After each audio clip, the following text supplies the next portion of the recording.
प्रिय विद्यार्थियों, आज हम सामान्य हिंदी के प्रश्न पत्र की पहली इकाई के पहली उप इकाई जिसमें यह हमें अध्ययन करना है कि भाषा क्या है, हिंदी का उद्भव और विकास कैसे होता है। इसको जानने से पूर्व पहले हमें देख लें कि भाषा है क्या। भाषा को व्युत्पत्ति की दृष्टि से हम देखें तो हम जानते हैं कि यह संस्कृत के भाष धातु से निष्पन्न है, जिसका अर्थ है भाष्य व्यक्तायाम वाची अर्थात व्यक्तवाणी। इसको यूं समझिए, भाषा हम उसे कहते हैं जो व्यक्तवाणी के रूप में अभिव्यक्त की जाती है। इस भाषा को भारतीय और पाश्चात्य विद्वानों ने अपने अपने ढंग से परिभाषित किया है। भारतीय विद्वान पतंजलि, कामता प्रसाद गुरु, डॉक्टर श्याम सुंदर दास, डॉक्टर मंगलदेव शास्त्री, बाबूराम सक्सेना, सुकुमार सेन, डॉक्टर भोलानाथ तिवारी इत्यादि अनेक भाषा वैज्ञानिकों ने अपने अपने ढंग से इसको परिभाषित किया है। वहीं पश्चिमी विद्वानों की हम बात करें तो पश्चिम में Max Muller, Henry sweet, Croce, Gardiner, block तथा ट्रेगर आदि अनेक भाषाविदों ने इसको परिभाषित किया है। लेकिन इन सभी परिभाषाओं को हम संक्षेप में समझना चाहें तो हम ये कह सकते हैं कि भाषा वस्तुतः वह व्यवस्था है जो यादृच्छिक है। जैसा कि पहला लक्षण लिखा है हमने, यादृच्छिक।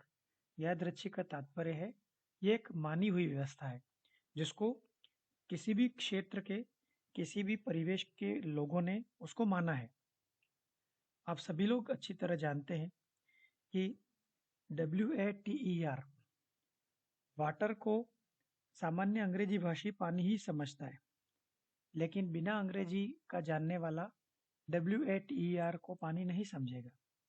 यह जो व्यवस्था है उसे हम यादृच्छिक कहते हैं।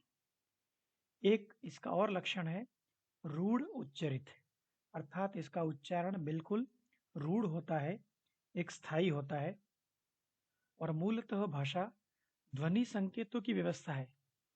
हम सभी लोग हिंदी भाषी हम जानते हैं कि अ का उच्चारण कहाँ से होता है, म का उच्चारण कहाँ से होता है, प का उच्चारण कहाँ से होता है, कैसे होता है। समग्रतः देखें तो भाषा वस्तुतः ध्वनि के संकेतों की वह व्यवस्था है जो अपने आप में एक व्यवस्था लिए होते, जिसके माध्यम से मनुष्य समाज के मनुष्य आपस में विचार विनिमय करते हैं और अपने भावों की अभिव्यक्ति करते हैं। देखा जाए, भाषा के माध्यम से व्यक्ति अपने मनुष्य समाज में या तो मस्तिष्क से निकलने वाले विचार या हृदय से निकलने वाली भावनाओं को आपस में व्यक्त करता है। आइए हम बात करते हैं कि यह भाषा जो है उसके विशेषता क्या है। भाषा मूलतः भाषा वैज्ञानिक दृष्टि से हम देखें तो पाते हैं कि भाषा सामाजिक संपत्ति है। सामाजिक संपत्ति का तात्पर्य कि यह किसी व्यक्ति विशेष की संपत्ति नहीं होती है। भाषा का जन्म और उद्भव एक समाज विशेष में ही होता है। बिना समाज में इसका कोई अस्तित्व नहीं होता है। दूसरी विशेषता है भाषा सतत प्रवाहमान होती है, अर्थात भाषा कहीं बंद नहीं जाती। भाषा में सतत परिवर्तन होता रहता है, यह प्रवाहित होती रहती है और सहज होती है, अर्थात इसमें कहीं भी बनावट नहीं होती है, यह नैसर्गिक होती है। भाषा को आप और हम या पढ़ने लिखने वाले विद्वान इसको बदलना चाहें तो ये नहीं बदल सकती। भाषा का प्रवाह सहज होता है। भाषा अर्जित संपत्ति है।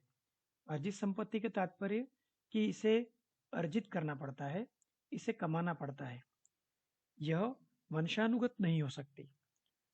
यह जरूरी नहीं कि यदि माता पिता अंग्रेजी भाषी हों तो उसका बच्चा जन्म से अंग्रेजी ही सीखेगा। उसको भाषा कहीं न कहीं से उसको अर्जित करनी है, उसको सीखनी है। इसे भाषा को अर्जित संपत्ति माना गया। एक और विशेषता होती है परिवर्तनशीलता, अर्थात भाषा सदैव परिवर्तन की ओर जाती है। हम सभी लोग जानते हैं, भाषा को बहता नीर भी कहते हैं।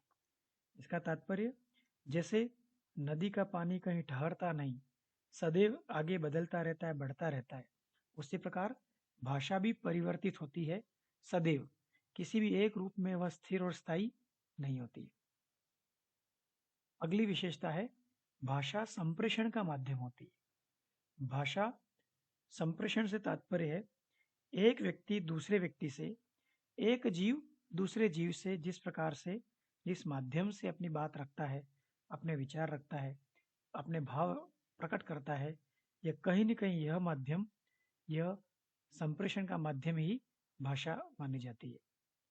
अगली विशेषता है, भाषा अनुकरण से सीखी जाती है।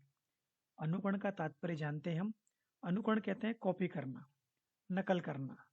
हम सभी लोग जानते हैं, मनुष्य इस समस्त चराचर में, समस्त विश्व में सबसे अधिक ज्ञान अनुकरण से सीखता है, नकल से सीखता है।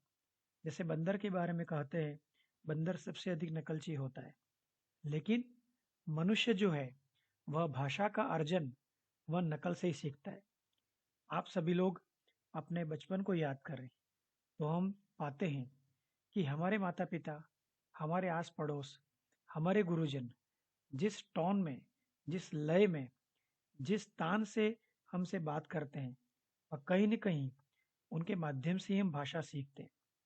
इसीलिए हम जानते हैं, सभ्य परिवेश में रहने वाला बच्चा, उसकी भाषा सभ्य होती है। असभ्य परिवेश में रहने वाले बच्चे की भाषा असभ्य होती है। क्योंकि जो बच्चा है, बचपन से माँ की कोख से भाषा सीख कर नहीं आता, वह अपने समाज से, अपने परिवेश से, वह अनुकरण से सीखता है, नकल से सीखता है। अगली विशेषता है, जटिलता से सरलता की ओर। ये प्रत्येक भाषा का स्वभाव है, ये प्रत्येक भाषा की विशेषता है कि भाषा अपने प्रारंभिक स्वरूप में जटिल होती है, कठिन होती है। लेकिन मनुष्य का स्वभाव होता है कि कभी भी जटिलता को वह स्वीकार नहीं करता, और कहीं न कहीं जटिलता को आगे क्रमशः सरलता की ओर ले जाता है। यही भाव और यही स्वभाव भाषा के साथ भी है। भाषा अपने विकास में क्रमशः जटिलता से सरलता की ओर जाती है। अर्थात भाषा अपने आरंभिक स्वरूप में व्याकरण के नियमों से बंधी होती है, लेकिन कालांतर में, बाद में वह लोगों के व्यवहार से सरलता की ओर जाती है। भाषा की अगली विशेषता है परंपरागत। ये परंपरागत वस्तु है। इसका तात्पर्य यह है कि व्यक्ति इसे परंपरा से प्राप्त करता है। व्यक्ति इसका सृजन नहीं कर सकता। भाषा कोई व्यक्ति विशेष नहीं बना सकता। भाषा एक समाज ही बनाती है, और कोई भी व्यक्ति है, समाज का कोई भी इंसान है, वह उसको परंपरा से प्राप्त करता है। इसलिए भाषा की विशेषता मानी जाती है, भाषा परंपरागत होती है। अगली और आखिरी विशेषता होती है, प्रत्येक भाषा की संरचना पृथक होती है। अर्थात प्रत्येक भाषा की बनावट, उसकी संरचना, उसके शब्द, उसके पद, उसके वाक्य, उसकी अभिव्यक्ति हर भाषा की अलग अलग होती है। हम सभी लोग हिंदी भाषी हैं।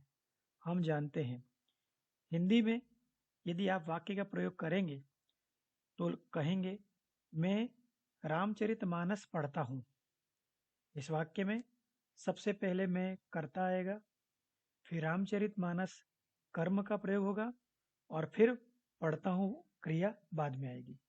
इस प्रकार हम देखते हैं, हिंदी की वाक्य रचना में सबसे पहले कर्ता, फिर कर्म और फिर क्रिया होती है। इसी को हम अंग्रेजी में देखें तो हम पाते हैं, आई रीड रामचरितमानस। अंग्रेजी में यह क्रम थोड़ा बदल जाता है। सबसे पहले सब्जेक्ट, फिर वर्ब, फिर ऑब्जेक्ट। इसलिए अंग्रेजी में सबसे पहले कर्ता, फिर क्रिया और उसके बाद कर्म। इस प्रकार संस्कृत में हम देखें तो यह कर्ता, कर्म और क्रिया में कोई अनिवार्य संबंध नहीं हो सकता। संस्कृत में कर्ता पहले भी आ सकता है, कर्ता मध्य में भी आ सकता है, कर्ता अंत में भी आ सकता है, लेकिन व्याकरण की दृष्टि से यह बिल्कुल उचित और सही प्रतीत होता है। इस ढंग से हम देखें तो हम पाते हैं कि प्रत्येक भाषा की संरचना अपने आप में अलग होती है। इस प्रकार हम देखते हैं भाषा अपनी सामाजिक संपत्ति की विशेषता, सतत प्रवाहमान की विशेषता, अर्जित संपत्ति होने की विशेषता, परिवर्तनशील होने की विशेषता, व्यक्तियों और सजीवों के संप्रेषण का माध्यम होने की विशेषता, जो अनुकरण से सीखी जाती है, जो जटिलता से सरलता की ओर जाती है, जिसका स्वरूप परंपरागत है और हर भाषा की अपनी पृथक संरचना होती है, इन विशेषताओं के लिए होती है। धन्यवाद।